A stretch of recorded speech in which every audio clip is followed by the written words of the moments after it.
रामचरितमानस की कथा को सुनने से सारे कष्ट दूर होते हैं। घर में धन धान्य मान सम्मान की वृद्धि होती है। अंत में मनुष्य को मोक्ष की प्राप्ति होती है। आज की कथा है माता कौशल्या से राम ने वन जाने की ली विदा। अगर आपने चैनल को सब्सक्राइब नहीं किया हो तो सब्सक्राइब कर लें। प्लीज़ वीडियो को लाइक करें और कमेंट में जय श्री राम लिखें। तो चलिए आज की कथा शुरू करते हैं। अपने पिता एवं माता कैकेयी के प्रकोष्ठ से राम अपनी माता कौशल्या के पास पहुँचे। अनुज लक्ष्मण वहाँ पर पहले से ही उपस्थित थे। राम ने माता का चरण स्पर्श किया और कहा, हे माता। माता कैकेयी के द्वारा 2 वर मांगने पर पिताजी ने भाई भरत को अयोध्या का राज्य और मुझे 14 वर्ष का वनवास दिया है। मैं वन के लिए प्रस्थान कर रहा हूँ। विदा होने के पूर्व आप मुझे आशीर्वाद दीजिए। राम द्वारा कहे गए इन हृदय विदारक वचनों को सुनकर कौशल्या मूर्छित हो गईं। राम ने उनका यथोचित उपचार किया और मूर्छा भंग होने पर वे विलाप करने लगीं। उनका विलाप सुनकर लक्ष्मण बोले, माता, भैया राम तो सद्गुरुजनों का सम्मान तथा उनकी आज्ञा का पालन करते हैं। मैं समझ नहीं पा रहा हूँ कि मेरे देवता तुल्य भाई को किस अपराध में यह दंड दिया गया है। ऐसा प्रतीत होता है कि वृद्धावस्था ने पिताजी की बुद्धि को भ्रष्ट कर दिया है।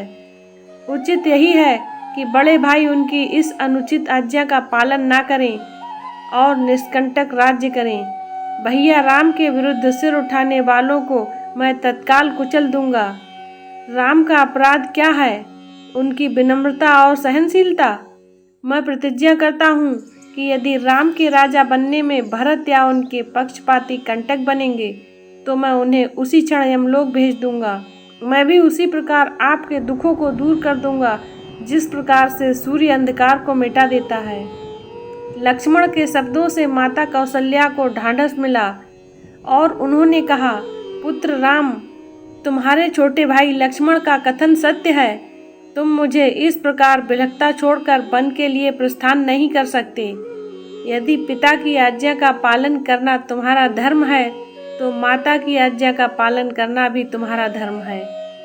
मैं तुम्हें आज्ञा देती हूँ कि अयोध्या में रहकर मेरी सेवा करो।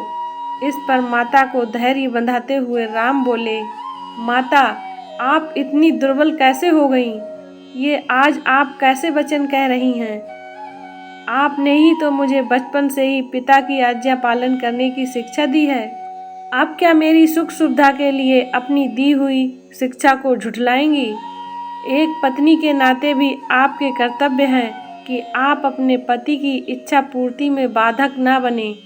आप तो जानती ही हैं कि चाहे सूर्य, चंद्र और पृथ्वी अपने अटल नियमों से टल जाएं, पर राम के लिए अपने पिता की आज्ञा का उल्लंघन करना कदापि संभव नहीं है। मैं आपसे निवेदन करता हूँ कि आप प्रसन्न होकर मुझे वन जाने की आज्ञा प्रदान करें ताकि मुझे यह संतोष रहे कि मैंने माता और पिता दोनों ही की आज्ञा का पालन किया है। फिर उन्होंने लक्ष्मण को संबोधित किया और कहा, लक्ष्मण, तुम्हारे साहस, पराक्रम, शौर्य और वीरता पर मुझे गर्व है।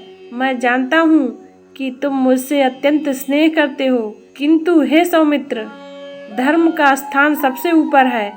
पिता की आज्ञा की अवहेलना करके मुझे पाप, नरक और अपयश का भागी बनना पड़ेगा। इसलिए हे भाई, तुम क्रोध और क्षोभ का परित्याग करो और मेरे वन गमन में बाधक ना बनो। राम के दृढ़ निश्चय को देखकर अपने आंसुओं को पोंछती हुई कौशल्या बोली, वत्स, यद्यपि तुम्हें वन जाने की आज्ञा देते हुए मेरा हृदय चूर चूर हो रहा है, किंतु मुझे भी अपने साथ ले चलने की प्रतिज्ञा करो तो मैं तुम्हें वन जाने की आज्ञा दे सकती हूँ। राम ने संयम पूर्वक कहा, माता, पिताजी इस समय अत्यंत दुखी हैं और उन्हें आपके प्रेम पूर्ण सहारे की आवश्यकता है। ऐसे समय में यदि आप भी उन्हें छोड़कर चली जाएंगी तो उनकी मृत्यु में किसी प्रकार का संदेह नहीं रह जाएगा। मेरी आपसे प्रार्थना है कि उन्हें मृत्यु के मुख में छोड़कर आप पाप का भागी ना बने। उनके जीवित रहने तक उनकी सेवा करना आपका पावन कर्तव्य है। आप मोह को त्याग दें और मुझे बन जाने की आज्ञा दें। मुझे प्रसन्नतापूर्वक विदा करें। मैं वचन देता हूँ कि 14 वर्ष की अवधि बीतते ही मैं लौटकर आपके दर्शन करूँगा।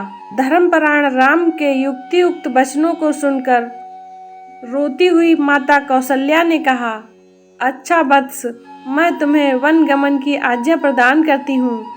परमात्मा तुम्हारे वन गमन को मंगलमय करे। फिर माता ने तत्काल ब्राह्मणों से हवन कराया और राम को हृदय से आशीर्वाद देते हुए विदा किया। आज की कथा को यहीं पर विराम देते हैं। इससे आगे की कथा है सीता और लक्ष्मण का अनुग्रह, देखना ना भूलें। इसी तरह की ज्ञानवर्धक रामायण की कथा सुनने के लिए हमारे चैनल को ज़्यादा से ज़्यादा लाइक, शेयर एंड सब्सक्राइब करें। जय श्री राम।